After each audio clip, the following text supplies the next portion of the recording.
trabaho madali. Wala kang karapatang maliitin yung trabaho ng iba. Yung iba sasabihin, gwardiya lang naman yan, rider lang naman yan, construction worker lang naman yan, gasoline boy lang naman yan, fast food crew worker lang naman yan. Pucha, nagkaroon lang tayo ng maganda-gandang klase ng trabaho. Akala na natin kung sino na tayong entitled sa mundong to. Minamaliit natin yung mga taong mas mabababa yung sa atin. Pagkakaalam ko kasi, wala kang karapatang maliitin o matahin yung trabaho ng iba hanggat nagtatrabaho sila ng marangal. Walang trabahong madali. Lahat nagdadaan sa hirap.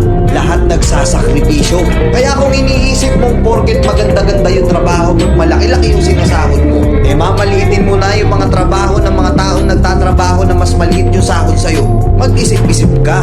Baka bawiin sa'yo yan. Baka biglang bumaliktad yung mundo at sila naman yung umangat. Kahit anong trabaho mo, magpakumbaba ka pa rin. Bilog ang mundo, hindi palagi nasa taas ka. Kaya hanggat maaari sa lahat ng oras, magpakumbaba ka.